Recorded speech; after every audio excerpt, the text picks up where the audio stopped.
Welcome in my YouTube channel maths by Rishu Dubey sir. इस channel में हम लोग क्वांटिटेटिव एप्टीट्यूड से जुड़े हुए टॉपिक्स के बारे में डिस्कशन करते हैं। अभी जो हम लोगों का टॉपिक चल रहा है वो है परमुटेशन एंड कॉम्बिनेशन, जिसका हम लोगों ने पहले इंट्रोडक्शन पार्ट देखा और फिर उसके बाद पिछली वीडियो परमुटेशन पार्ट 1 में अरेंजमेंट ऑफ वर्ड्स के बारे में हमने क्वेश्चन सॉल्व किए। साथ ही साथ मैंने कुछ क्वेश्चन भी आप लोग को दिए थे जिससे आप लोगों ने लगाए, जिसके आंसर आपने भेजे हैं और उनके एनालिसिस हम लोग इस वीडियो की लास्ट पे करेंगे। आज का जो हम लोगों का टॉपिक है वो है arrangement of numbers. Last video में आपने अरेंजमेंट किया किन का? वर्ड्स का, शब्दों का। अब करना है संख्याओं का। तो इसमें क्या होगा, बस वही चीज़ें हैं। परमुटेशन के लिए हमने देखा था कि दो चीज़ें चाहिए होती हैं कि भाई अवेलेबल कितने हैं और आवश्यकता कितनों की है।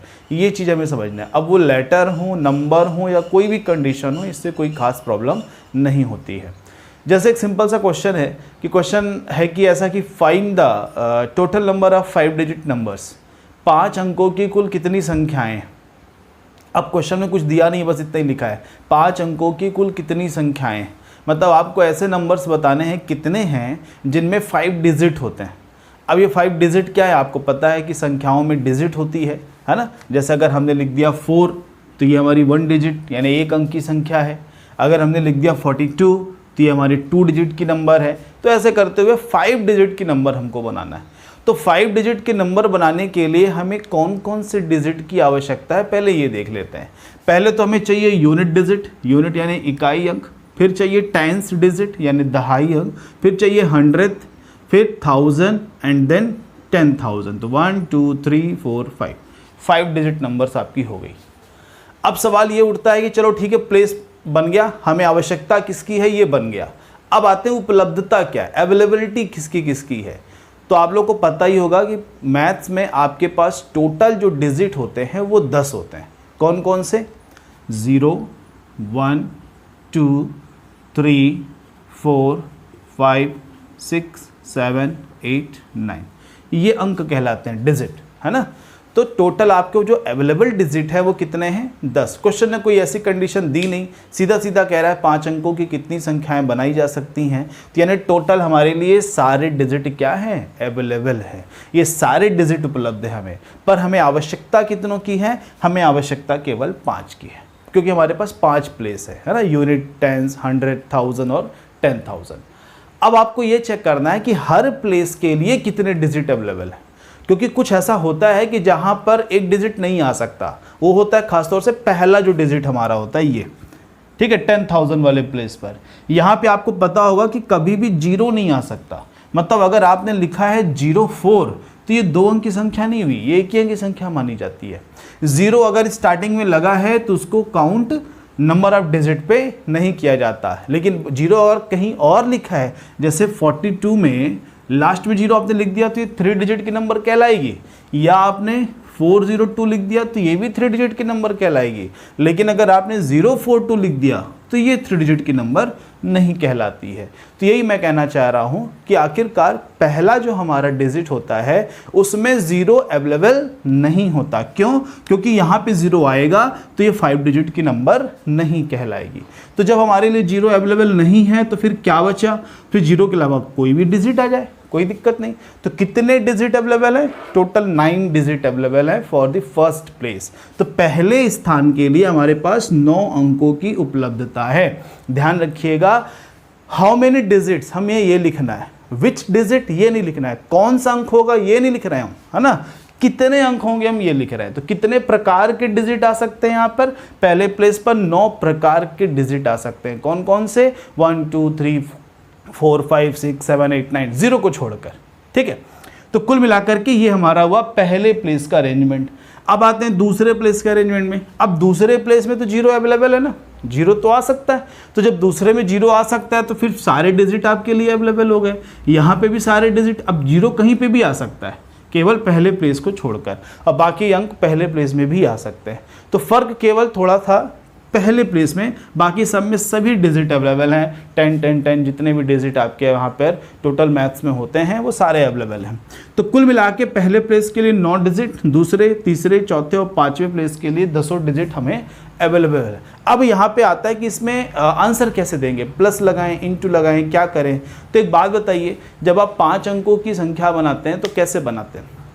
जब आप 5 अंकों की संख्या बनाते तो आप कहते हैं कि सर उसमें इकाई अंक होता है और दहाई अंक होता है कि या दहाई अंक होता है। आप खुद सोचिए, इकाई अंक होता है या दहाई अंक होता है कि इकाई अंक और दहाई अंक। और ना एंड वर्ड आप लगाते हो ना कि unit and tens and hundred ऐसे करते हुए बनाते हैं, तो एंड वर्ड आ रहा है, तो एंड आ रहा है तो हमें साइन कौन सा लगाना चाहिए, इनटू का लगाना चाहिए। जब आप इनको मल्टीप्लाई करोगे तो टोटल कितना हो जाएगा 9000। तो टोटल 90,000, एक जीरो और है, 90,000। तो टोटल आपके पास 5 अंकों की कुल कितनी संख्याएं हैं, उसका आंसर आ गया। और ये संख्याएं कहाँ से स्टार्ट होंगी, 10,000 से लेकर के 99,999 तक, यहाँ से स्टार्ट होंगी, यहाँ तक में कुल कितनी संख्याएं आएंगी, 90,000, 90,000 संख्याएं आएंगी। ठीक है, तो इसको हम डायरेक्ट भी बता सकते थे, लेकिन इसे परमुटेशन के थ्रू हमने सॉल्व करने की कोशिश की है, क्योंकि ये तो बहुत सिंपल सा था। इस पर कंडीशंस बदलती जाएंगी, एक एक कंडीशन करके देखेंगे हम लोग। पहली बात तो ये आपको क्लियर हुआ है ना, तो आपने पहले ये देखा कि हमें बनाना क्या है, 5 अंक की संख्या। तो हमें कितने अंक चाहिए, 5 अंक। उपलब्ध कितने हैं, 10 अंक, क्योंकि क्वेश्चन ने कोई कंडीशन नहीं दी। तो जब 10 अंक उपलब्ध है तो हमने सबकी एक एक करके अवेलेबिलिटी को चेक किया, देखा पहले प्लेस पर 0 नहीं आ सकता तो वो अवेलेबल नहीं है, और बाकी फिर सारे अवेलेबल थे, और बाकी प्लेसेस पे तो 0 भी अवेलेबल था। ठीक है, चलिए अब इस पे थोड़ा सा कंडीशन हम बदल दें, और क्वेश्चन ये कहे कि how many 5 digit numbers are there if repetition of the digit are not allowed. कह रहा है कि 5 अंकों की कुल कितनी संख्याएं हैं यदि हम अंकों की पुनरावृत्ति ना करें। अब ये क्या है, अंकों की पुनरावृत्ति करने का मतलब ये हुआ कि आप एक ही डिजिट को एक से ज़्यादा बार प्रयोग ना करें। जैसे आपने लिख दिया 2244, तो इस तरह की नंबर नहीं चाहिए। क्यों, क्योंकि यहाँ पे 2 बार आ रहा है और 4 भी 2 बार आ रहा है। कहने का मतलब डिजिट जो होनी चाहिए वो डिस्टिंक्ट होनी चाहिए। डिस्टिंक्ट मतलब अलग अलग होनी चाहिए, है ना, रिपीटेशन नहीं होनी चाहिए। तो रिपीटेशन कब होता है, जब आप एक ही डिजिट को दोबारा भी अवेलेबल करा देते हो। रिपीटेशन नहीं करना है तो जो पहले यूज हो गया अब वो आगे आपके लिए अवेलेबल नहीं होगा। इस बात का आपको ख्याल रखना है। तो यही क्वेश्चन पे लेते हैं, 5 अंकों वाले क्वेश्चन पे ही फिर से 5 प्लेस बनाते हैं। ठीक है, ये 5 प्लेस जो हमें आवश्यकता है। पहले प्लेस में क्या होगा, पहले प्लेस में हमारे लिए 0 तो कभी नहीं रहेगा, है ना। तो कितने डिजिट अवेलेबल हैं आपके पास, 9 डिजिट अवेलेबल है। अब इनटू तो लगेगा ही क्योंकि एंड वर्ड आ रहा है। अब आते हैं सेकंड प्लेस पर। सेकंड प्लेस पे क्या होगा, अब तो 0 अवेलेबल हो गया, तो 10 अंक आपके लिए उपलब्ध है नहीं।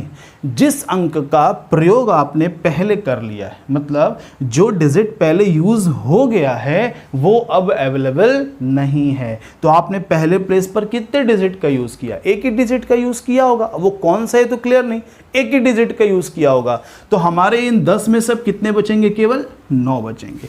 तो सेकंड प्लेस के लिए कितने डिजिट अवेलेबल है, 9 डिजिट अवेलेबल है। थर्ड प्लेस के लिए, थर्ड प्लेस के लिए अब देखिए आपने कितने डिजिट का यूज कर लिया, 2 डिजिट का यूज कर लिया। तो कितने डिजिट आपके पास अब बचे, 8 डिजिट बचे।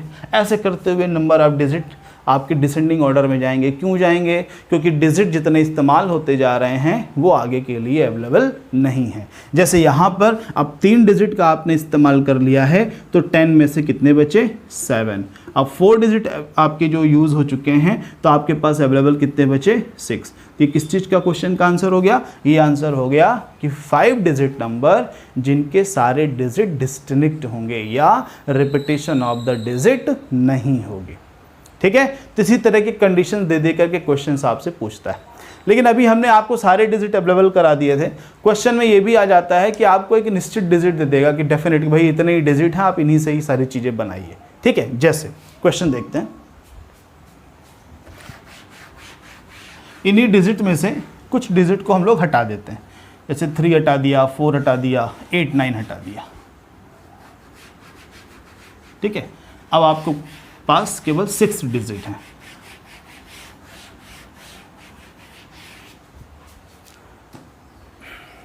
क्वेश्चन कैसा होगा, क्वेश्चन कहेगा कि 0 1 2 5 6 7 का यूज करते हुए या इस्तेमाल करते हुए, मान लीजिए 4 अंकों की बात हम कर रहे हैं कि 4 अंकों की कुल कितनी संख्याएं बनाई जा सकती हैं।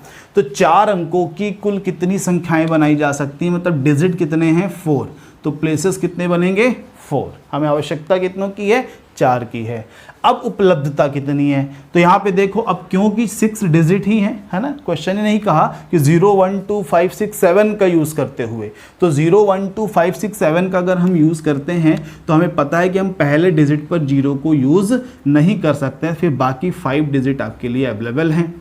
क्वेश्चन ने ऐसा कुछ कहा नहीं कि रिपीटेशन नहीं होना चाहिए, मतलब रिपीटेशन हो सकता है, यानी सभी डिजिट का इस्तेमाल हम सभी प्लेस पे कर सकते हैं। तो यहाँ पर अब क्योंकि 0 नहीं था, अब 0 आ गया, तो कितने डिजिट हो गए 6, फिर 6, फिर 6। यहाँ पहले में केवल 0 नहीं था बस, बाकी सारे डिजिट अवेलेबल हैं सभी प्लेस पर। अब इसी क्वेश्चन में कंडीशन हो जाए कि रिपीटेशन नॉट अलाउड है, मतलब अंकों की पुनरावृत्ति नहीं होनी चाहिए। तब कैसे करेंगे, 4 प्लेस तब भी बनेंगे। पहले प्लेस पर हमें 0 अवेलेबल नहीं है, अब 0 तो अवेलेबल हो गया, लेकिन जो डिजिट पहले यूज़ हुआ वो अवेलेबल नहीं है, मतलब टोटल 6 तो हो गए, अब कोई एक यूज़ हो गया, तो फिर से कितने बचे 5। अब कितने यूज़ हो गए 2 यूज़ हो गए, तो कितने बचे 4, क्योंकि 6 डिजिट थे आपके पास। 3 यूज़ हो गए, तो अब कितने बचे 3। इनको मल्टीप्लाई करिए, है ना, इनको मल्टीप्लाई करके जो हमारा नंबर आएगा वो किस चीज़ का आंसर होगा, 4 अंकों की संख्या जहाँ पे डिजिट का रिपीटेशन नहीं हो सकता। समझ में आ रही है आप लोग को बातें ये, ठीक है। अब इसी क्वेश्चन में कुछ कंडीशन और डाल सकते हैं कि भाई इवन नंबर कितनी बना सकते हैं। अब इवन नंबर हम कितनी बना सकते हैं, मान लो क्वेश्चन कहता है कि आप इस अंकों का इस्तेमाल करते हुए, इन 6 अंकों का इस्तेमाल करते हुए 4 अंकों की कुल कितनी सम संख्या बना सकते हैं।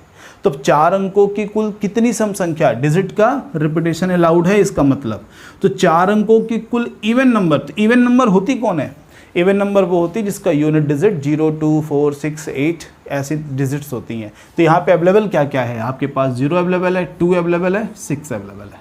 मतलब फिर जो लास्ट का प्लेस होगा वहाँ पे हमारे लिए 3 ही अंक उपलब्ध हैं, कौन से 0 2 और 6। अब बाकी सब में वैसे ही चलेगा कि पहले प्लेस के लिए 0 के अलावा सारे अवेलेबल, है ना, दूसरे प्लेस के लिए 6 डिजिट अवेलेबल, यहाँ के लिए भी 6 डिजिट अवेलेबल। हाँ, लास्ट जो हमारी यूनिट डिजिट होगी वहाँ पे हम 1 का 5 का या 7 का यूज़ नहीं कर सकते, क्योंकि वो फिर इवन नंबर नहीं कहलाएगी। तो इसलिए हम इसको क्या लिख सकते हैं इस तरीके से, 6 की जगह 3, भले डिजिट के रिपीटेशन हो या ना हो, है ना।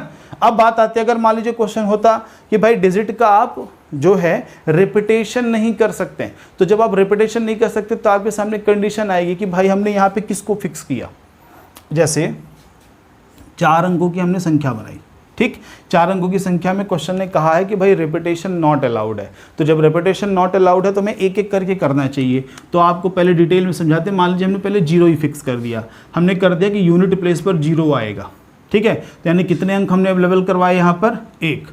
और क्या कंडीशन हो सकती है, यूनिट प्लेस पर हम किसको फिक्स कर दें 2 को, है ना। ये अब सारी कंडीशन हम अलग अलग बना रहे हैं, ठीक। अब क्या कर सकते हैं यहाँ पर 6, तो हमने यूनिट डिजिट को फिक्स किया। क्यों फिक्स किया, क्योंकि कंडीशन थोड़ी सी फर्क आएगी, इसलिए देखिए कैसे फर्क आएगी, क्योंकि डिजिट का रिपीटेशन नहीं है तो जो डिजिट लास्ट में फिक्स्ड है वो पहले कहीं पे भी नहीं आ सकती। इस बात का हमें ख्याल रखना है, इसलिए हम इनको अलग अलग कर रहे हैं कि भाई जब सम संख्या चेत इकाई में क्या क्या हो सकता है, 0 2 या 6। तो पहले हमने 0 को फिक्स किया, फिर 2 को फिक्स किया, फिर 6 को फिक्स किया। यहाँ पे 1 क्यों लिखा है, क्योंकि एक ही डिजिट अवेलेबल है इसलिए 1 लिखा है, ठीक है। चलिए अब आते हैं पहले अंक पर। पहले अंक पे कौन नहीं आ सकता, जो फिक्स हो चुका है, पहली बात तो वो, और दूसरा 0 तो कभी नहीं आ सकता। तो यहाँ पे देखो जो फिक्स हो चुका है और 0 कॉमन हो गया, यानी एक ही डिजिट अवेलेबल नहीं है। तो कितने अवेलेबल हैं 5, ठीक है, इसको छोड़ करके बाकी 5 अवेलेबल। अब कितने अवेलेबल नहीं होंगे 2, कौन से, एक जो यहाँ यूज़ हो गया और एक जो आपने फिक्स कर दिया है। तो 6 में से 2 आपके पास नहीं है, तो कितने बचे 4। ऐसे कितने अब फिक्स हो चुके हैं 3, तो कितने बचे 3। यहाँ आपने एक फिक्स ही कर दिया था पहले। चलिए अब आते हैं इस पे। अब यहाँ पे देखो फर्क क्या है, फर्क ये है कि अब आपने फिक्स किया है किसको 2 को, तो पहले प्लेस पे अब ना तो 2 आ सकता है और ना ही 0 आ सकता है, क्योंकि जीरो के लिए तो वैसे ही कंडीशन है कि पहला डिजिट हमारा जीरो नहीं हो सकता, तो जीरो भी नहीं है, दो भी नहीं है, तो कितने डिजिट बचे? 4। तो ये फर्क है, देखिए जब जीरो फिक्स हुआ तो यहाँ 5 डिजिट अवेलेबल थे, और जब हमने जीरो के अलावा किसी को फिक्स करेंगे ना तो यहाँ पे 4 डिजिट अवेलेबल होंगे। तो इसलिए ऐसी कंडीशन में जब रिपीटेशन ना हो और डिजिट की एक लिमिटेशन दे, इवन ऑड ऐसे नंबर्स कुछ कंडीशंस दे, तब आपको अलग अलग करना चाहिए। ठीक है, जब आपको समझ में आ जाएगा तो खुद ही आप इसको डायरेक्ट फिर कर पाएंगे। चलिए, तो यहाँ पे 2 डिजिट अवेलेबल नहीं है, तो अब कितने बचे आपके पास? फिर से 4 बचे। क्यों? क्योंकि अब जीरो भी अवेलेबल हो गया। चलिए, अब कितने बचे? 3, क्योंकि 1 2 3 डिजिट आपने फिक्स कर दिए। अब आते हैं 6 वाले केस पर, तो यहाँ पे भी कौन फिक्स हो चुका है? 6, मतलब पहले डिजिट पर ना तो 6 आ सकता है और कैसी कंडीशन है, जीरो भी नहीं आ सकता। तो कितने बचे? 4 बचे। अब कितने फिक्स हो चुके हैं? 2 डिजिट फिक्स हो चुके हैं, लेकिन जीरो अवेलेबल हो गया। तो जीरो अवेलेबल हो गया तो फिर से कितने बचे यहाँ पे? नंबर 4। इस समझ में आ रहा है 4 4 2 बार क्यों आ रहा है? क्योंकि एक 4 में यहाँ पे जीरो अवेलेबल नहीं है और जो डिजिट फिक्स है वो अवेलेबल नहीं है, लेकिन जैसे ही अब हम इस प्लेस पे आते हैं तो जीरो अवेलेबल हो जाता है, तो एक डिजिट हमारी बढ़ जाती है और एक डिजिट घट कौन सी जाती है? जो यहाँ पे यूज़ हो गई है। तो इसलिए इनमें दोनों में सेम आंसर दे रहा है ये 4 4। अब यहाँ पे भी 3। अब इन सबको अलग अलग पहले सॉल्व कर लो, तो ये कितना हो जाएगा? 60। यहाँ से कितना आएगा? 48, और यहाँ से भी कितना आएगा? 48। अब सवाल उठता है कि बीच में क्या साइन लगाएं? प्लस लगाएं, इंटू लगाएं? भाई इनका आपस में तो इंटू हुआ, लेकिन अब ये इनका क्या होगा? अलग अलग। तो देखो, जब आप इवन नंबर की बात करते हैं तो इवन नंबर की कंडीशन क्या होती है? तो अगर आप ध्यान से देखें तो इवन नंबर हम लोग कहते हैं कि सर इवन नंबर ऐसे नंबर होते हैं जिनका यूनिट डिजिट या तो 0 हो, या तो 2 हो, या तो 4 हो, या तो 6 हो, या तो 8 हो, है ना? मतलब 2 और 4 और 6 और 8 और 0, मतलब और अथवा हम लिखते हैं या लिखते हैं। तो अथवा के लिए हमने क्या सीखा था? प्लस लगाते हैं। तीनों कंडीशन को हम ऐड करेंगे। क्यों? क्योंकि इवन नंबर के लिए लास्ट में या तो 0 होगा, या तो 2 होगा, या तो 6 होगा। ये जो अवेलेबल हैं उन कंडीशन पे या तो 0 होगा, या तो 2 होगा, या तो 6 होगा। तो इन तीनों के आंसर्स को हमें क्या करना चाहिए? प्लस करना चाहिए। इन तीनों को प्लस करके जो आपकी वैल्यू आएगी वो किस चीज़ का आंसर होगा? कि इन डिजिट का इस्तेमाल करते हुए 4 अंकों की कितनी इवन नंबर बनाई जा सकती हैं जिनमें डिजिट का रिपीटेशन नहीं होगा।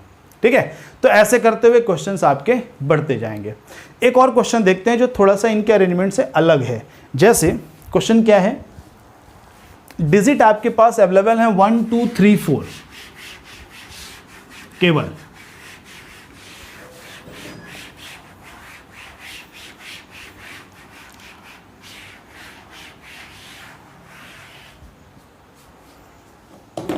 क्वेश्चन लेते हैं, और डिफरेंट टाइप का क्वेश्चन क्या है कि क्वेश्चन कह रहा है कि 4 डिजिट आपको दी गई हैं 1 2 3 4, है ना? 4 डिजिट अवेलेबल हैं और आपको क्वेश्चन कह रहा है कि आप कितने नंबर बना सकते हो जो 4321 से ज़्यादा ना हो। मतलब आपको इतने नंबर बनाने हैं कि जो 4321 से ज़्यादा ना हो। तो अब क्वेश्चन कह रहा है कि how many numbers you can form. तो अब वो नंबर में डिजिट आपको क्लियर नहीं कर रहा है कि कितने अंकों की संख्या चाहिए। तो फिर हमें क्या करना पड़ेगा? जो हम लोग पिछली वीडियो में समझा था कि हमें फिर single digit, 2 digit, 3 digit, 4 digit हर कंडीशन को देखना पड़ेगा, क्योंकि यहाँ पे क्वेश्चन ने ये नहीं कहा कि कितने अंकों की संख्या होनी चाहिए, केवल इतना कहा है कि 4321 से ज़्यादा नहीं होनी चाहिए। तो यहाँ पे हम क्या क्या बना सकते हैं? एक डिजिट की नंबर बना सकते हैं। तो कितने बना पाएंगे? एक प्लेस होगा, 4 अंक अवेलेबल है, 0 है ही नहीं यहाँ पे, है ना? तो उसकी कोई दिक्कत ही नहीं। दूसरी कंडीशन क्या हो सकती है? हम 2 अंकों की संख्या बना सकते हैं, और दोनों अंकों में हम, क्योंकि रेपिटेशन अलाउड है, क्वेश्चन में ये भी दिया हुआ है कि रेपिटेशन अलाउड है, तो जब रेपिटेशन अलाउड है तो हर प्लेस पर हर डिजिट अवेलेबल है। फिर 3 अंकों की संख्या भी हम बना सकते हैं, और जब 3 अंकों की संख्या बना सकते हैं तो इस तरीके से आंसर होगा। तो 1 अंक की संख्या 4, 2 अंक की 16, और 3 अंक की कितनी हो गई? 64। अब आते हैं 4 अंकों की संख्या पे, है ना? क्योंकि क्वेश्चन में डिजिट नहीं क्लियर था इसलिए हम इन सबको लेकर के चल रहे हैं। अब आते हैं 4 अंकों की संख्या पे। तो 4 अंकों की संख्या में हमें कुछ ध्यान रखना पड़ेगा। क्या ध्यान रखना पड़ेगा? कि वो 4300 से ज़्यादा ना होने पाए, 4321 से ज़्यादा ना होने पाए। मतलब 4000 में यानी 4 अंक की सभी संख्याएं आप नहीं ले सकते। तो कौन कौन सी ले सकते हैं भाई? 4 अंकों की संख्या में स्टार्टिंग 1000 से होगी, तो आप 2000 तक सभी संख्या ले सकते हो। 2000 से 3000 तक आप सभी संख्या ले सकते हो। 3000 से 4000 तक भी आप सभी संख्याएं रख सकते हो। हाँ, 4000 से फिर आप सभी संख्याएं नहीं रख सकते, कुछ संख्याएं ही रख पाएंगे। तो पहले जो हैं इनको तो देख लें। मतलब कहने का मतलब कि अगर 1 से स्टार्ट होने वाली संख्या है तो 1 हमने यहाँ पे फिक्स किया। तो जब हमने 1 फिक्स किया तो कितने डिजिट अवेलेबल हुए? 1, और बाकी कंडीशन पे 4 4।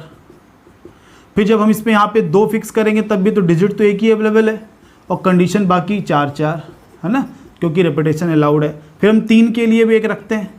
3 को जब हमने फिक्स किया तब भी हम यहाँ पे 4 4 4 ऐसे करते हुए डिजिट अवेलेबल है हमारे लिए। यानी ये कितने हुए? 64 प्लस 64 प्लस 64। क्यों प्लस कर रहे हैं? क्योंकि जो हमारी संख्या होगी 4 अंक की, या तो 1 से शुरू होगी या तो 2 से या तो 3 से, ऐसा। ठीक है, अब आते हैं 4 से स्टार्टिंग का। तो 4 से जब हम स्टार्टिंग करवाएंगे संख्या की तो हम सभी अंक नहीं लिख पाएंगे। क्यों? क्योंकि 4 के बाद तुरंत 4 तो नहीं लिख सकते ना, क्योंकि 4 के बाद तुरंत 4 लिखेंगे तो 4400 पे हो जाएगी, जबकि हमें चाहिए 4321 से ज़्यादा नहीं। ठीक, तो पहला प्लेस तो हमने 4 फिक्स कर दिया, लेकिन अब दूसरे प्लेस पे भी हमको फिक्स करना पड़ेगा। तो दूसरे प्लेस पे एक हम क्या फिक्स कर सकते हैं? 1 फिक्स करते हैं।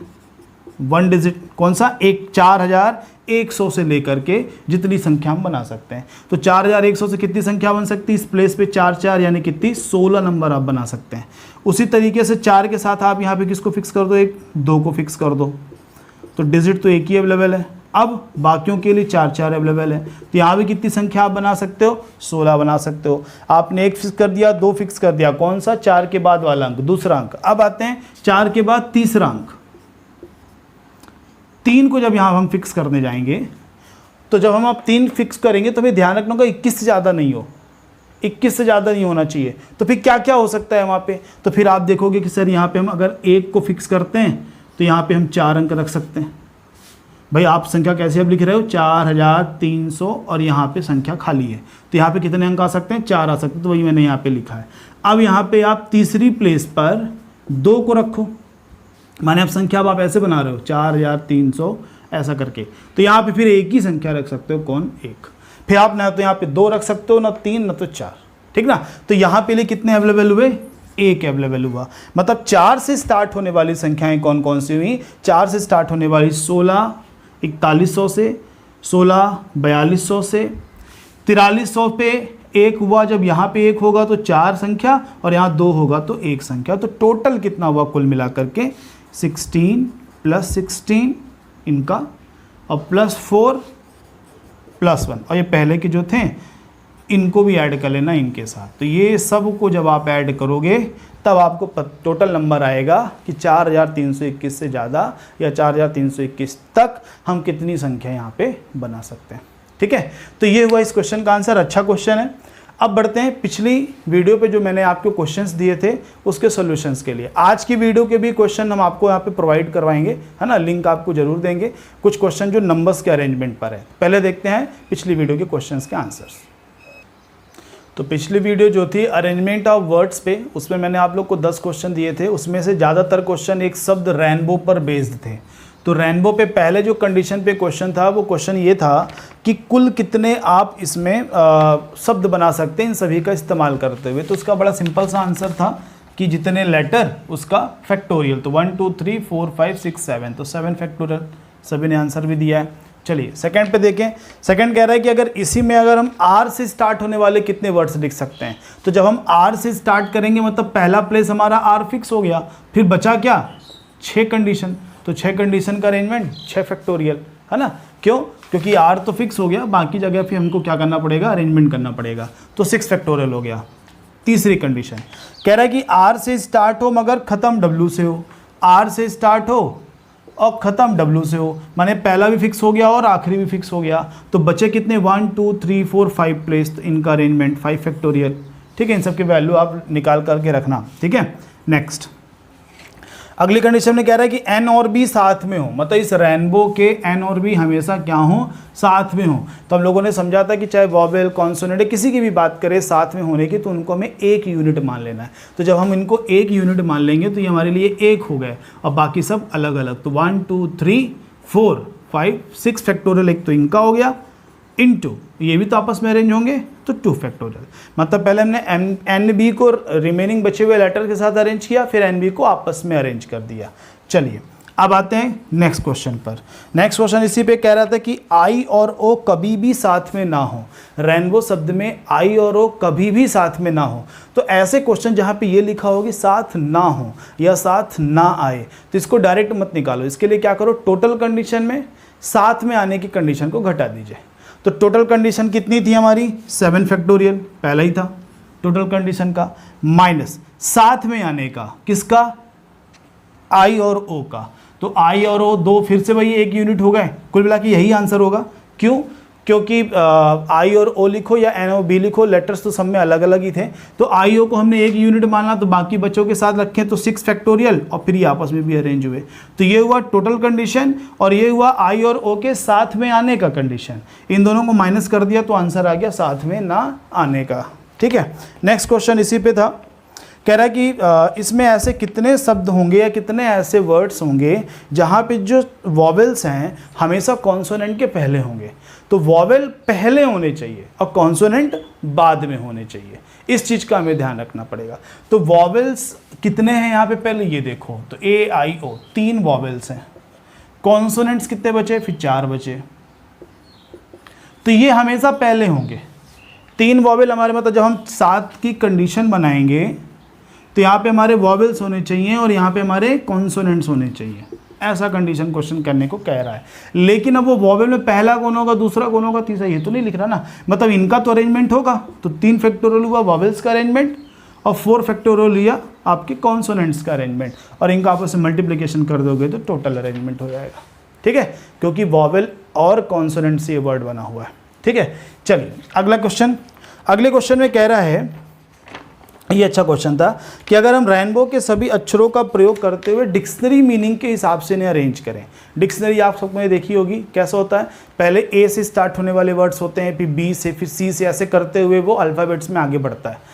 साथ ही साथ अगर मान लीजिए ए से स्टार्ट होने वाले कई वर्ड्स हैं तो फिर वो सेकंड प्लेस के लेटर को अरेंज करता है, मतलब डबल ए पहले होगा ए बी की अपेक्षा, ऐसे करते हुए हर लेटर्स को वो लेके जाता है। तो इसी तरह हमें रेनबो से आने वाले जितने भी शब्द हैं इन सबको लिखना है और आपको बताना है कि रेनबो का कौन सा नंबर होगा, मतलब उस क्रम में किस स्थान पर रेनबो शब्द आएगा। तो हमें यहाँ पे ये देखना होगा कि रेनबो शब्द में जो वर्ड है, लेटर हैं, उसमें क्या क्या है, आर है, ए है, आई है, एन है, बी है, ओ है, डब्ल्यू है। लेकिन हमें कौन सा वर्ड चाहिए, रेनबो ही चाहिए। तो जब हमें रेनबो ही चाहिए मतलब किससे स्टार्ट होने वाला चाहिए, आर से स्टार्ट होने वाला चाहिए। तो आर के पहले ए बी ये सब तो आ चुके होंगे ना, तो हमें ये देखना पड़ेगा कि ए से स्टार्ट होने वाले कितने वर्ड्स बन गए, बी से स्टार्ट होने वाले कितने वर्ड्स बन गए, इन सब के क्रम में क्या करते जाएंगे, ऐड करते चले जाएंगे बस।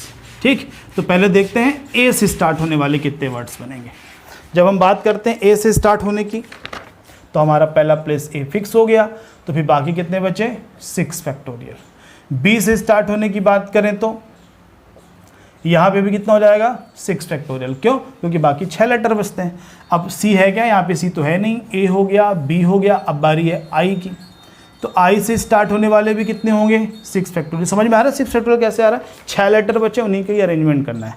तो 6 फैक्टोरियल और कोई रिपीट हो भी नहीं रहा। चलिए आई के बाद किसकी बारी होगी, अब एन से स्टार्ट होने वाले, एन से स्टार्ट होने वाले भी कितने हो जाएंगे, 6 फैक्टोरियल। एन के बाद किसकी बारी होगी, अब यहाँ पे ओ की, है ना, M N O P Q R, मतलब आर जो है ओ के बाद ही आता है। तो ओ से भी स्टार्ट होने वाले कितने आपके शब्द हो जाएंगे, 6 फैक्टोरियल। मतलब 6 फैक्टोरियल कितने टाइम्स हो गया, 5 टाइम्स तो ये हो गया जब ओ तक की बात आई। अब बात किसकी आएगी, आर की। और जब आर से स्टार्ट होने की बात आएगी तो हमें ध्यान रखना पड़ेगा कि हम सारे शब्द नहीं ले सकते।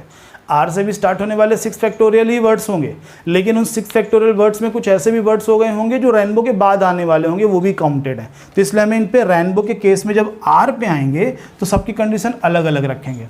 आप लोग बताइए आर के बाद अब किसकी बारी होगी, यहाँ पे ए की बारी होगी। तो जब आप यहाँ पे आर और ए रखते हो तो बाकी अगले में क्या रखोगे और कितने अरेंजमेंट आप कर सकते हैं, तो 1 2 3 4 5। ठीक है, तो आर ए के बाद यहाँ पे डायरेक्ट क्या आएगा, सीधे बी आएगा। क्यों आएगा, क्योंकि आर ए और ए के बाद फिर बी ही आता है ना। तो यहाँ पे ये 3 तो पहले ही फिक्स हो गए। अब यहाँ पे कितने बचे, अब ये 4 अरेंज हो सकते हैं, और जब ये 4 अरेंजमेंट होंगे तो कितने हो गए, 4 फैक्टोरियल हो गया। फिर आर ए बी की जगह, क्योंकि हमें रैन बनाना है ना, आर ए आई, है ना, तो RAB, और क्या रख सकते हैं यहाँ पर आप RAI, ठीक, क्योंकि रेनबो, लेकिन RAI के बाद N है, जबकि हम यहाँ पे और क्या क्या लिख सकते हैं, RAI के पहले B भी लिख सकते हैं, ठीक है। तो जब B लिख देंगे तो यहाँ पे कितने फैक्टोरियल हुए, 3 फैक्टोरियल। क्यों, हम रेनबो तक पहुंचने की कोशिश कर रहे हैं। तो रैप, क्योंकि हमारे पता था कि R के बाद A आएगा और A के बाद B ही आएगा, तो कोई अरेंजमेंट की बात ही नहीं थी। तो यहाँ बचे हुए में जरूर अरेंजमेंट होगा। तो कितने हो गए, 4। अब RAB की जगह यहाँ पे जब हम I रखेंगे तो यहाँ पे किसको रखोगे, B को ही रखोगे, पहले जो लेटर आता है। फिर कितने अरेंजमेंट कर सकते हो, 3 फैक्टोरियल का अरेंजमेंट कर सकते हो। अब बारी आती है RAI, अब I भी हो गया, B के बाद क्या आता है, B के बाद फिर इस जो लेटर दिए गए उसमें N की ही बारी है और रैन ही आ गया, है ना। अब बचे आपके पास 3 तो हैं, अब इनका अरेंजमेंट आपको करना है। जब आप इनका अरेंजमेंट करेंगे तो RAIN के बाद सबसे पहला लेटर कौन, A आना चाहिए, पर वो ऑलरेडी आ चुका है, तो किसको रखोगे, B को रखोगे, है ना। अब क्या बचा आपके पास, O और W। तो O और W का जरूर हम अरेंजमेंट कर सकते हैं, WO या OW, लेकिन आपको पता है कि रेनबो का पता करना है तो रेनबो में पहले O ही आएगा, और इनके अल्फ़ाबेट्स के क्रम में भी O पहले आता है, W बाद में, मतलब यहाँ पे फिर केवल एक ही वर्ड बन पाएगा, ठीक। तो हमने R से स्टार्टिंग वाला जरूर समझ लीजिए अच्छे से। R से स्टार्टिंग होने वाला पहले हमने देखा, R के तुरंत बाद A आएगा और A के तुरंत बाद कौन आएगा, B। हाँ, यहाँ पे अरेंजमेंट हो सकते हैं, आगे पीछे जा सकते हैं, क्योंकि B इसके पहले नहीं आ सकता ना, तो B से स्टार्ट होने वाला लेटर तो रेनबो के केस में बहुत बाद में आएगा, है ना। तो इसलिए हमने यहाँ पे A को रखा, A के बाद यहाँ B को रखा, तो कितने केसेस बने, 4 फैक्टोरियल। अब B की जगह जब हमने I रखा तो I के बाद क्या आएगा, यहाँ पे अगले प्लेस पर B आएगा। आने को तो A चाहिए, पर A ऑलरेडी आ चुका है, और आपको पता है कि जब हम वर्ड्स का अरेंजमेंट करते हैं तो किसी एक लेटर को कई बार यूज़ नहीं कर सकते हैं, जितने हैं उन्हीं का यूज़ करना है। तो A के बाद फिर किसकी बारी थी, B की, तो वो फिक्स हो गया। अब यहाँ पे कितने आपके पास लेटर बच रहे थे, 3, इनका अरेंजमेंट कर दिया। इसी तरीके से जब हमने यहाँ पे N को फिक्स किया तो एक ही वर्ड बना जो हमारा पहले आएगा, बनने को और भी बनेंगे, लेकिन जो पहले आएगा वही खुद कौन होगा, रेनबो होगा। तो टोटल आंसर क्या हो गया, 6 फैक्टोरियल कितने टाइम, 5 टाइम्स, 5 × 6 फैक्टोरियल। फिर क्या था, 4 फैक्टोरियल प्लस 3 फैक्टोरियल और फिर प्लस 1, इन सबको ऐड कर देना, वही आपकी इस क्वेश्चन का आंसर होगा। मतलब इस क्रम पे रेनबो शब्द आएगा डिक्शनरी मीनिंग पे। चलिए अगला क्वेश्चन था इसी रेनबो पे, कह रहा है कि आपको बताना है सभी अक्षरों का प्रयोग करते हुए ऐसे कितने शब्द बनाए जा सकते हैं कि जहां सभी स्वर विषम स्थान पे हो, ऑड प्लेस पे हो। ऑड प्लेस क्या होता है भाई, ऑड प्लेस प्लेस पे ही बनेगा, तो पहले प्लेस बना लेते हैं।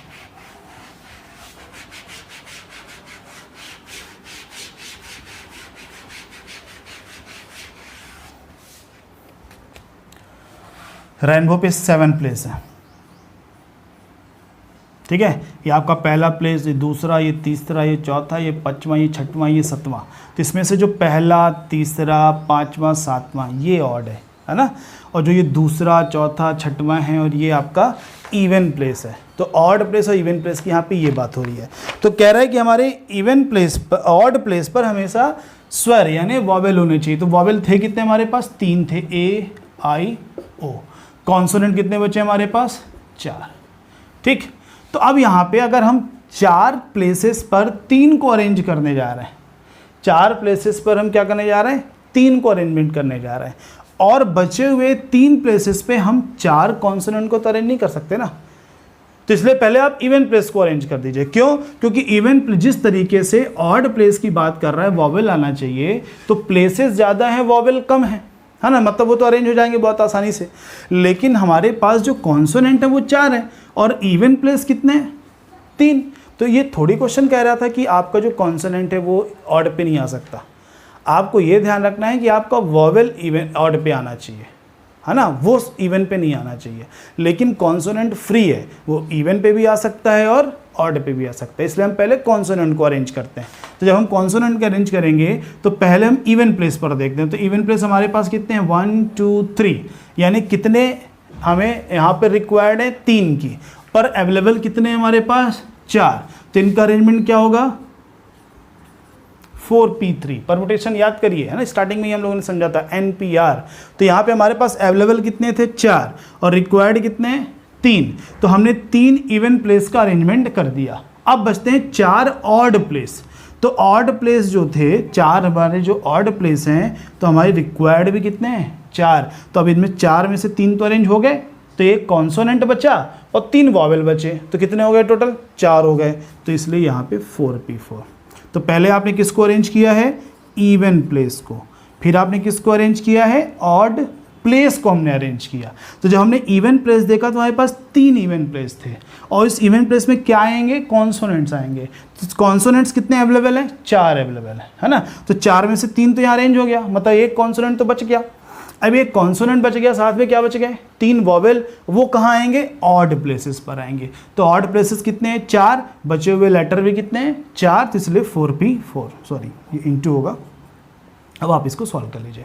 तो 4p3 कितना हो जाएगा आपका, ये जब आप फॉर्मूले से सॉल्व करोगे तो ये 4 फैक्टोरियल ही होगा, है ना। 4 फैक्टोरियल अपन 1 फैक्टोरियल डिवाइड करने से कोई फर्क नहीं पड़ेगा। यहाँ पे 0 फैक्टोरियल यानी 1 होता है, 1 से डिवाइड करने पे भी कोई फर्क नहीं पड़ेगा। तो आंसर होगा 24 गुणे 24, ठीक है। 24 का वर्ग आप सबको पता है 576। तो इस तरीके से आपके इस 8th क्वेश्चन का आंसर हुआ। अब आते हैं 9th क्वेश्चन पर। 9th क्वेश्चन कह रहे थे कि एक वर्ड है कमिटी, यहाँ पे लेटर रिपीट हो रहा है कि सभी अक्षरों का प्रयोग करते हुए कितने शब्द बनाए जा सकते हैं, यहाँ चारों स्वर एक साथ हो। मतलब कह रहा है कि आप कितने डिफरेंट वर्ड्स बना सकते हैं जहाँ सारे वॉवेल्स एक साथ हों। तो वॉवेल्स हैं कितने, एक साथ हो कि एक साथ ना हो, सॉरी एक साथ ना हो, है ना। वो साथ में चारों नहीं आने चाहिए। तो हमने थोड़ी देर पहले डिस्कस किया है कि नहीं आने का मतलब पहले टोटल कंडीशन माइनस आने की कंडीशन। तो टोटल कंडीशन कितनी होगी 1 2 3 4 5 6 7 8 9 फैक्टोरियल डिवाइडेड बाय जो रिपीट हो रहा है, m रिपीट हो रहा है, t रिपीट हो रहा है, e रिपीट हो रहा है, माने कुल मिला के ये हुआ टोटल कंडीशन। अब इसमें माइनस होगा साथ में आने की कंडीशन। तो वॉवेल कौन कौन है, o है, डबल ई है, 3 ही है, नहीं आई भी है, 4 है। तो ये 4 कितने हो गए 1 हो गए। तो 9 में से 4 1 हो गए तो इधर 5 बचे। तो टोटल फिर 5 और 1 यूनिट इनका 6 फैक्टोरियल, चारों आपस में भी अरेंज होंगे 4 फैक्टोरियल। अगर आप लोग को याद हो वॉवेल का पहले कॉन्सोनेंट्स अरेंजमेंट, फिर वॉवेल का खुद का आपस में अरेंजमेंट। तो यहाँ पे हमने OIEE को 1 यूनिट मान लिया है। अब बाकी बचे 5 लेटर अलग अलग हो गए। तो 5 1 6 लेटर इनका अरेंजमेंट और फिर 4 इनका खुद का अरेंजमेंट, और जो रिपीट हो रहा है उससे डिवाइड तो यहाँ भी करना पड़ेगा। तो ये आपके इस क्वेश्चन का आंसर होगा। इसको सॉल्व कर लेना नंबर्स पे। आखिरी क्वेश्चन आता है इंपॉर्टेंट वर्ड दिया है और कह रहा है कि आपको इतने अरेंजमेंट करने हैं इनके सभी लेटर्स का यूज़ करते हुए कि जो ये दोनों टी हैं वो साथ में ना हो। फिर से भाई दोनों टी साथ में ना हो मतलब हमें क्या निकालना चाहिए, पहले टोटल कंडीशन और माइनस साथ में होने की कंडीशन। तो टोटल कंडीशन कितनी होगी 1 2 3 4 5 6 7 8 9, फिर से 9 फैक्टोरियल। और यहाँ पे रिपीट क्या हो रहा है, टी ही रिपीट हो रहा है, 2 फैक्टोरियल माइनस सब साथ में आने की। तो ये दोनों टी को हमने क्या मान लिया, 1 मान लिया। तो लेटर कितने बचे हमारे पास अब 7, और ये दोनों टी का 1 तो कितने हो गए 8 फैक्टोरियल। तो ये टी का बाकियों के साथ अरेंजमेंट और इंटू 2 फैक्टोरियल, टी का खुद का अरेंजमेंट और 2 जो रिपीट हो रहा है उससे डिवाइड भी कर दिया। ये 2 फैक्टोरियल कैंसिल हो जाएगा। 9 factorial upon 2 factorial minus 8 factorial आपके इस 10th क्वेश्चन का आंसर होगा। तो इस तरीके से आप सभी क्वेश्चंस का आंसर दे सकते हैं। उम्मीद है ज़्यादातर क्वेश्चन आपसे बन भी गए होंगे। ठीक है, चलिए तो आज की वीडियो के जो क्वेश्चंस थे उन्हें भी आप लोग लगाइएगा, है ना। 10 क्वेश्चन उसमें भी मिलेंगे जो किस पे बेस्ड होंगे, अरेंजमेंट ऑफ नंबर्स पे बेस्ड होंगे। ठीक, चलिए अब बाकी अगली क्लास पे अपन देखते हैं। Thank you.